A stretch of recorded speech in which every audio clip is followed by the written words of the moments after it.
नमस्कार, मैं हूं पुष्पेंद्र चौधरी और आप देख रहे हैं इंडिया वॉइस। वक्त हो चला है रिपोर्टर लाइव का, जहां हमारे संवाददाता ग्राउंड जीरो से हर खबर आप तक पहुंचाते हैं। तो पहली खबर का रुख कर लेते हैं। खबर अलीगढ़ से है, जहां विजयगढ़ में कृष्णा पब्लिक स्कूल की बच्चों से भरी बस पलट गई। कैसे पलटी बस, घटना की पूरी जानकारी दे रहे हैं संवाददाता मोहम्मद सहनवाज।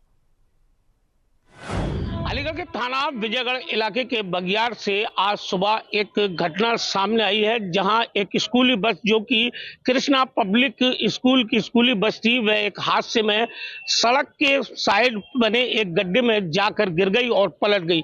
और इस हादसे में बस में सवार लगभग 35 बच्चों में से 15 बच्चे घायल हो गए। हालांकि इन 15 बच्चों में से 4 गंभीर रूप से घायल हो गए।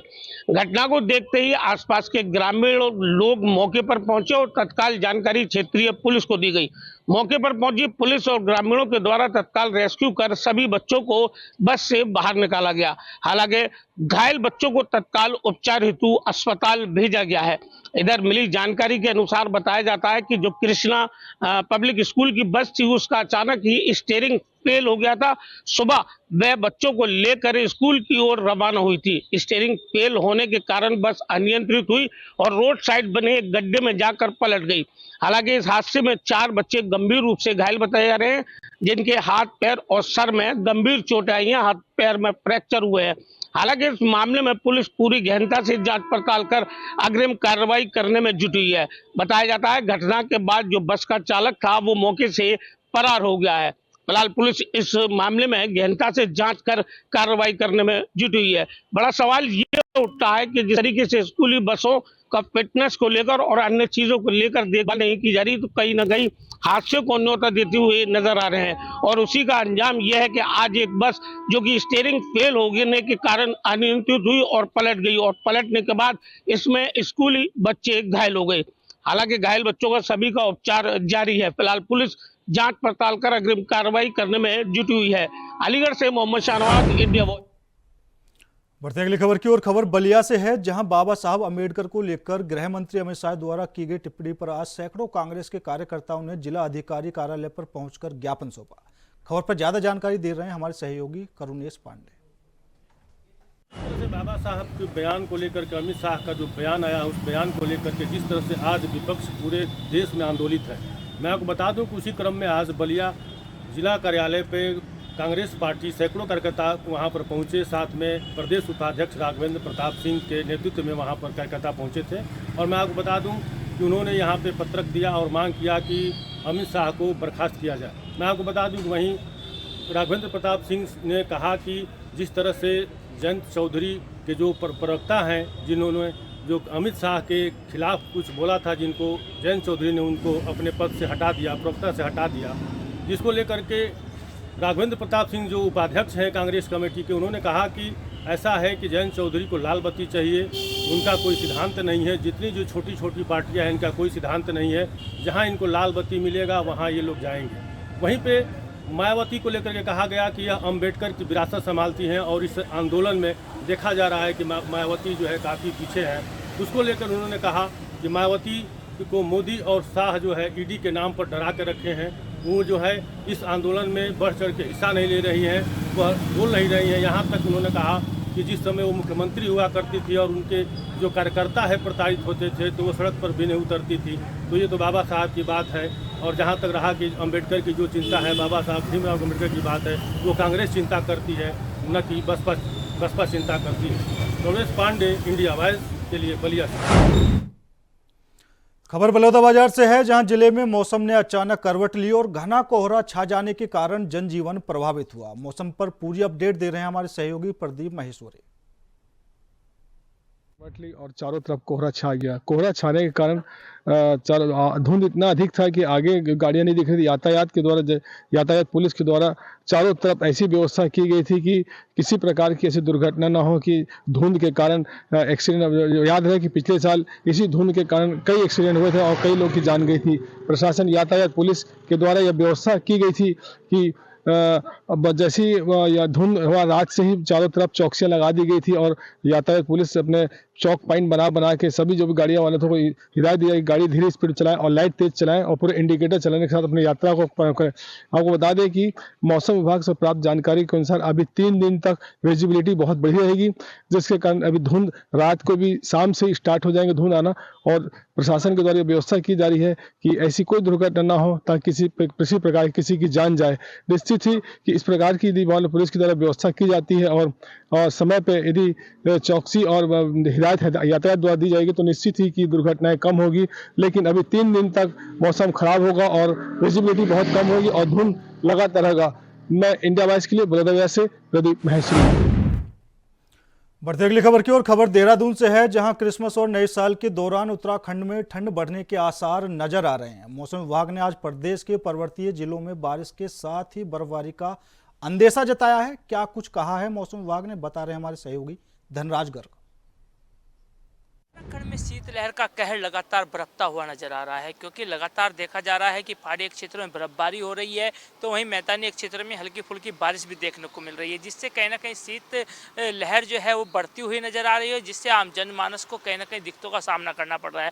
हालांकि प्रशासन की तरफ से जो व्यवस्थाएं हैं वो करने के निर्देश जरूर दिए गए हैं और धरातल पर देखा जाए तो कहीं ना कहीं प्रशासन उसकी व्यवस्था करता हुआ भी नजर आ रहा है, क्योंकि मुख्यमंत्री पुष्कर सिंह धामी खुद कहीं ना कहीं इस पर नजर बनाए हुए हैं। लगातार जिला अधिकारियों के साथ बैठक भी कर रहे हैं और उनको निर्देश भी दे रहे हैं कि इस सर्दी के मौसम में कोई भी बीमार ना पड़े और कोई मौत ना हो, उसके लिए व्यवस्थाएं बनाकर रखें, क्योंकि लगातार देखा जाता है कि जब भी सर्दी का मौसम आता है तो कहीं ना कहीं अस्पतालों में भी मरीजों की भीड़ देखने को मिलती है और कहीं ना कहीं अस्पताल के जो प्रशासन है उसको भी अलर्ट मोड पर रहने के निर्देश दिए गए हैं कि ऐसे मौसम में वो भी अलर्ट पर रहें, क्योंकि जब बच्चों के अंदर और बुजुर्गों के अंदर कहीं ना कहीं सर्दी के मौसम में अधिक कहीं ना कहीं बीमारियां देखने को मिलती हैं। और वहीं देखिएगा कि नगर निगम को भी एक बड़ी जिम्मेदारी यहाँ पर दी गई है कि जो अलाव का प्रबंध है वो नगर निगम के द्वारा किया जाएगा और उसके साथ ही जो रैन बसेरों में रहने की व्यवस्था है वो भी नगर निगम के द्वारा कहीं ना कहीं की जाएगी।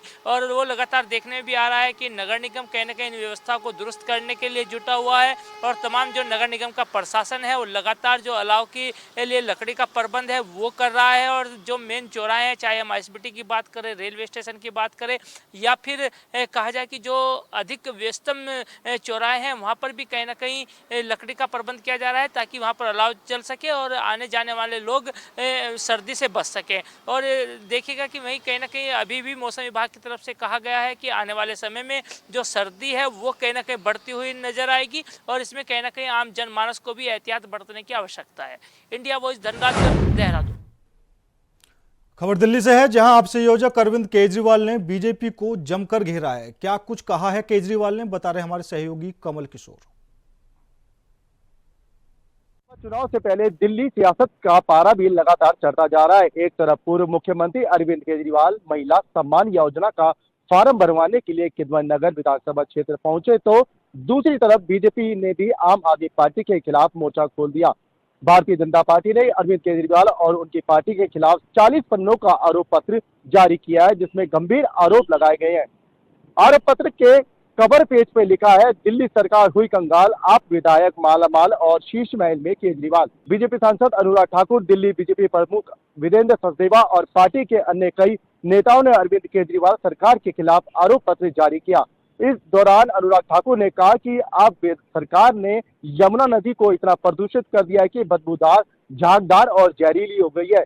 मुझे याद है 2022 में एक प्रेस कॉन्फ्रेंस के दौरान अरविंद केजरीवाल ने कहा था कि अगले चुनाव से पहले वह लोगों के साथ यमुना नदी में डुबकी लगाएंगे, यानी 2025 के चुनाव से पहले।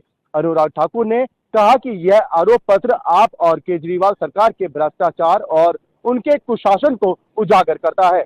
वीडियो जर्नलिस्ट के साथ मैं कमल किशोर, इंडिया वॉइस। बढ़ते अगली खबर की ओर। खबर इटावा से है, जहां सपा सुप्रीमो अखिलेश यादव ने चरण सिंह PG कॉलेज में पूर्व प्रधानमंत्री चौधरी चरण सिंह की प्रतिमा पर माल्यार्पण किया। क्या कुछ था उनका पूरा कार्यक्रम, बता रहे हमारे सहयोगी वंदना यादव। चरण सिंह पीजी कॉलेज में पूर्व प्रधानमंत्री चौधरी चरण सिंह जी की जयंती के अवसर पर स्वर्गीय मुलायम सिंह यादव जी की प्रतिमा का अनावरण किया है। अनावरण में आज सपा प्रमुख अखिलेश यादव, शिवपाल सिंह यादव व राम गोपाल यादव सभी लोग मौजूद रहे और सपा प्रमुख अखिलेश यादव ने पूर्व रक्षा मंत्री और पूर्व मुख्यमंत्री मुलायम सिंह यादव जी की प्रतिमा का अनावरण किया है। और अनावरण के दौरान यहाँ पर एक प्रोग्राम भी आयोजित किया गया है, कवि सम्मेलन, जिसमें बाहर से आए कवियों ने आकर यहाँ पर प्रस्तुति दी।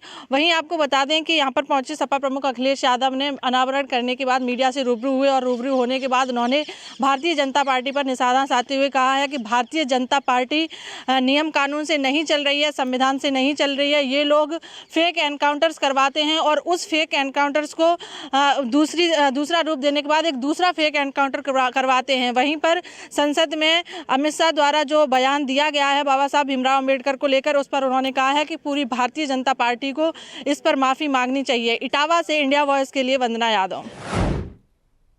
बढ़ते अगली खबर की ओर। खबर गाजियाबाद के मोदी नगर से है, जहां कब्रिस्तान की बाउंड्री में 150 साल पुराना शिवलिंग मिला है। देखरेख के अभाव में शिवलिंग गंदगी से सना हुआ है। उसके बाद क्या कुछ हुआ, बता रहे हमारे संवाददाता प्रथम चौधरी। देश में एक के बाद एक मंदिर तोड़कर मस्जिद बनाने का मामला सामने आ रहा है। वहीं गाजियाबाद के मोदीनगर क्षेत्र में आज एक मामला सामने आया कि जहां हिंदू वाहिनी का कहना है कि कब्रिस्तान की चार दीवारी के अंदर 150 साल पुरानी शिवलिंग पाई गई है। वहीं उनका कहना है कि ये एक प्राचीन मंदिर भी हो सकता है। इसी के साथ उन्होंने आज शिवलिंग की पूजा अर्चना की और साथ ही साथ जल अभिषेक भी किया। वहाँ पर अधिकारी मौजूद थे और अधिकारी का कहना है कि इसकी जाँच चल रही है और साथ ही साथ वहाँ पर कोई अनहोनी न घट जाए, इसलिए अधिकारियों ने वहाँ पुलिस बल तैनात किया गया है। एसडीएम का कहना है कि इसकी जांच जारी है और जल्दी जो है इस पर हम क्या कार्रवाई करते हैं वो आपको बताते हैं। गाजियाबाद से मैं प्रथम चौधरी, इंडिया वॉइस गाजियाबाद। खबर झांसी से है, जहां सपा कार्यकर्ताओं ने नगर निगम के गेट पर जमकर हंगामा किया। लेकिन क्यों किया हंगामा, क्या है पूरी खबर, बता रहे हमारे सहयोगी शेख गुल मोहम्मद। नगर निगम में आज उस समय उत्पाद मच गया जब समाजवादी पार्टी के युवा नेता रोहित पारिक्चा अपने दर्जनों समर्थकों के साथ पहुंचते हैं। आपको बता दें कि झांसी स्मार्ट सिटी में 300 करोड़ रुपए के घोटाले की बात झांसी के महापौर बिहारी लाल आर्य द्वारा सदन की बैठक में कहा गया था, जिसके बाद लगातार सभी दलों द्वारा उनके ऊपर कठोर कार्रवाई किए जाने की मांग की जा रही है। वहीं आज समाजवादी पार्टी के वरिष्ठ नेता द्वारा नगर निगम के मेन गेट पर ताला लगा दिया गया, जिसके बाद नवाबाद थाना पुलिस भारी फोर्स के साथ पहुंचती है। वहीं नगर निगम के सुरक्षा गार्डों द्वारा समाजवादी पार्टी के कार्यकर्ताओं पर लाठियां चलाई दी जाती हैं। वहीं पुलिस द्वारा विरोध प्रदर्शन बरता देख समाजवादी पार्टी के नेता और कार्यकर्ताओं को पुलिस अपने साथ हिरासत में लेकर नवाबाद आई है। झांसी से इंडिया वॉइस के लिए शेख गुल मोहम्मद। फिलहाल रुकते हैं छोटे से ब्रेक के लिए। ब्रेक के बाद खबरों का सिलसिला लगातार जारी है। ब्रेक के बाद एक बार फिर आप सभी का स्वागत है। रुक करते हैं अगली खबर का। कोटद्वार में तापमान में आई गिरावट से अचानक ठंड बढ़ चुकी है, जिसे लेकर नगर निगम की ओर से क्या कुछ तैयारियां की गई हैं, जानकारी दे रही संवाददाता अंजना गोयल। उत्तराखंड में मौसम विभाग ने पहले ही अलर्ट जारी कर दिया था। जगह जगह बारिश, बर्फबारी और शीतलहर का प्रकोप देखने को मिलेगा। वहीं कोटद्वार में भी आज शीतलहर चल रही है। हालांकि कुछ दिन पहले तक यहाँ पर तेज धूप थी, जिसकी वजह से नहीं लग रहा था कि जैसे दिसंबर का महीना चल रहा है और ठंड का महीना है ये। लेकिन आज जिस तरह से ठंडी हवाएं चल रही हैं और धूप भी नहीं है, तो उससे लगता है कि मौसम विभाग की चेतावनी सही साबित हो रही है। वहीं नगर निगम ने बेघर और बेसहारा लोगों को ठंड से बचाने के लिए रैन बसेरा की व्यवस्था की गई है, जहाँ पर बिजली, पानी, हीटर, चौकीदार सभी चीजें वहां पर मुहैया करवाई गई हैं। रहने के लिए महिलाओं और पुरुष के लिए अलग अलग व्यवस्था करवाई गई है। इसी में जगह जगह अलाव की व्यवस्था भी शहर में करवाई गई है, जिससे जो लोग सड़कों पर रहते हैं उनको ठंड से बच सके। साथ ही प्रशासन की अगर हम बात कहें तो उन्होंने ठंड से बचने के लिए पूरी तरह से तैयारियां पहले ही कर ली। खबर लखनऊ से है, जहां यूपी डीजीपी प्रशांत कुमार ने महाकुंभ की तैयारियों को लेकर प्रेस कॉन्फ्रेंस की है। क्या कुछ है तैयारी, बता रहे हैं हमारे सहयोगी मोहम्मद आसिफ। मेला की तैयारियों को लेकर एक अहम प्रेस कॉन्फ्रेंस किया। प्रेस कॉन्फ्रेंस में डीजीपी ने बताया कि कुंभ मेला अभेद सुरक्षा व्यवस्था के बीच होगा। यहाँ पर कोई भी परिंदा पर नहीं मार पाएगा और साथ ही साथ साइबर स्पेस पर भी पूरी नजर रहेगी। दरअसल कुंभ की तैयारियों को लेकर यूपी सरकार बेहद संजीदा है। इसकी सुरक्षा व्यवस्था को लेकर भी पुलिस पूरी तरह से तत्पर है। कुंभ मेला की तैयारियों को लेकर आज डीजीपी प्रशांत कुमार ने प्रेस कॉन्फ्रेंस में कहा कि कुंभ मेला अभेद्य होगा, यहाँ पर परिंदा पर नहीं मार पाएगा। डीजीपी प्रशांत कुमार ने कहा कि 45 दिन में करीब 50 करोड़ लोग स्नान करेंगे। साथ ही साथ 200 करोड़ के उपकरण खरीदे जा चुके हैं। डीजीपी प्रशांत कुमार ने बताया कि ड्रोन कैमरों से भी मेला की सुरक्षा व्यवस्था देखी जाएगी। डीजीपी प्रशांत कुमार ने कहा कि साइबर स्पेस पर रहेगी, इसके लिए वॉरियर भी तैयार किए जा रहे हैं।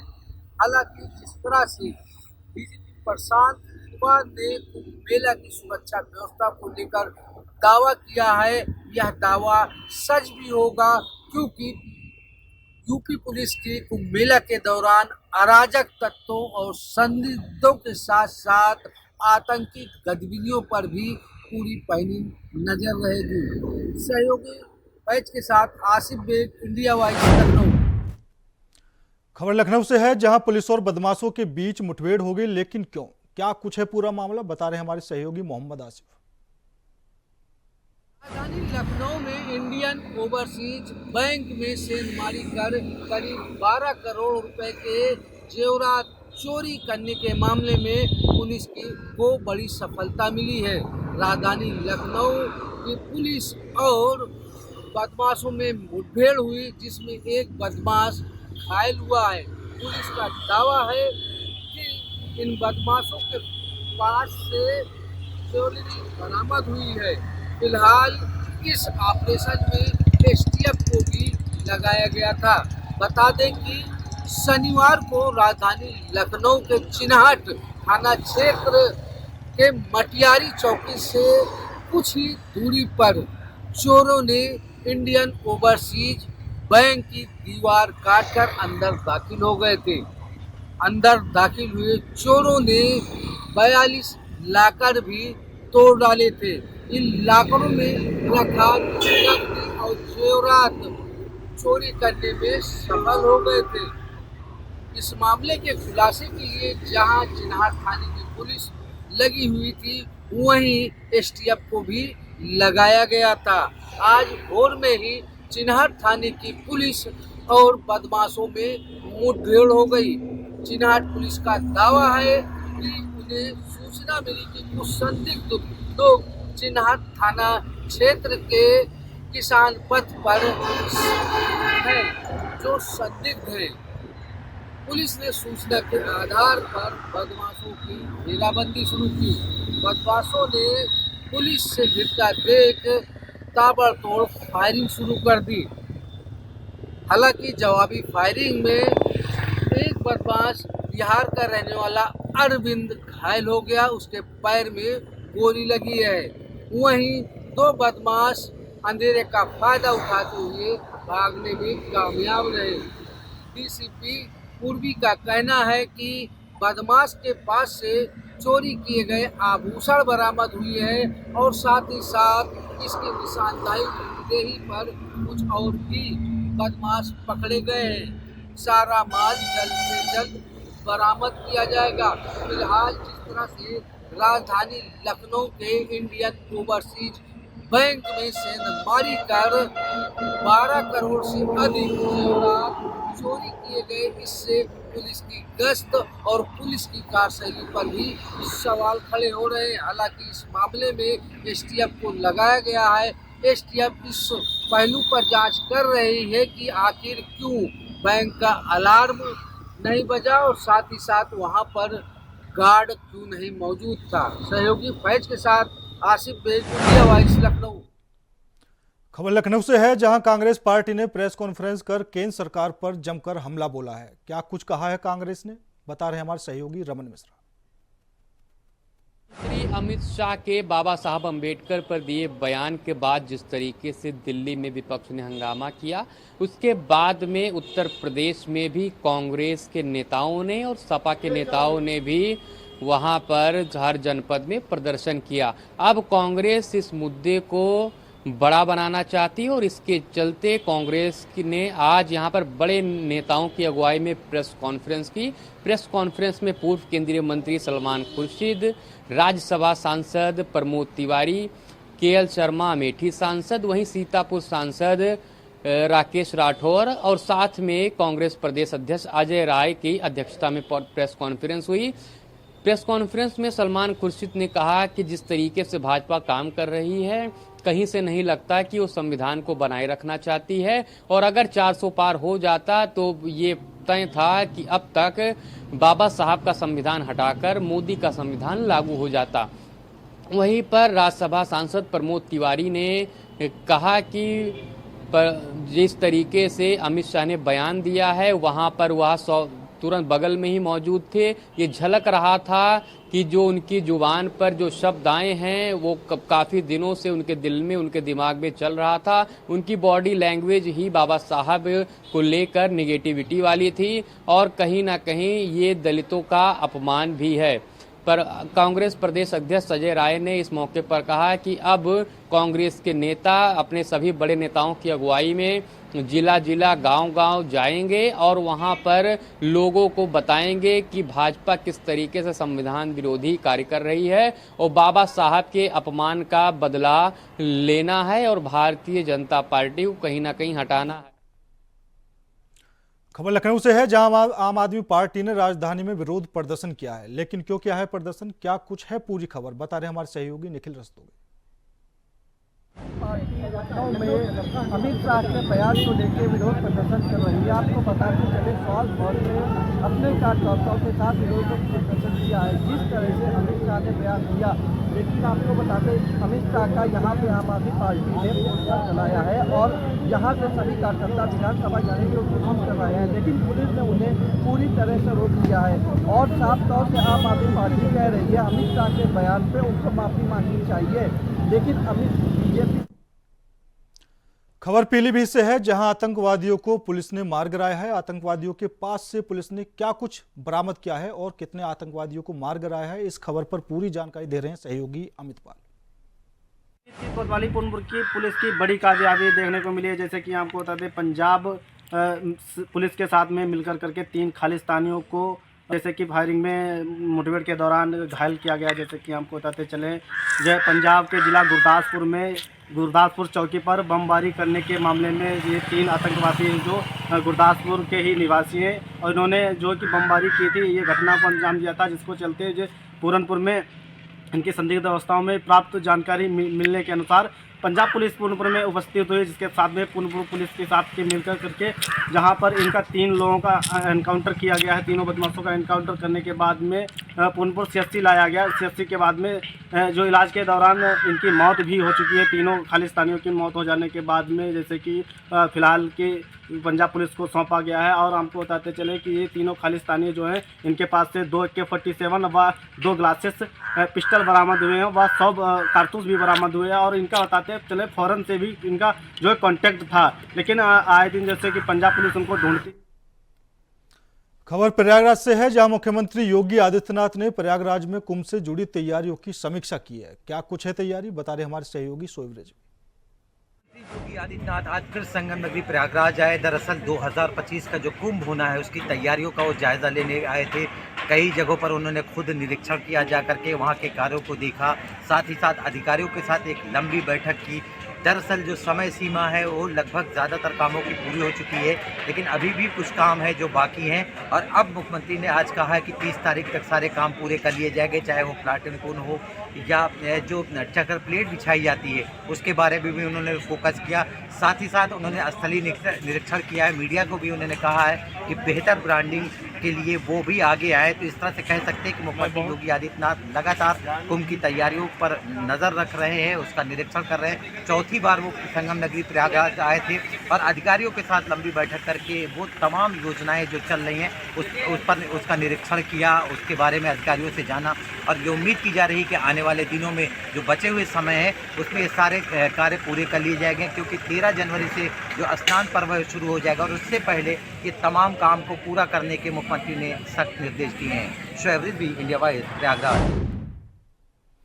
फिलहाल रिपोर्टर लाइव में इतना ही। बाकी देश और दुनिया की तमाम खबरों के लिए देखते रहिए इंडिया वॉइस।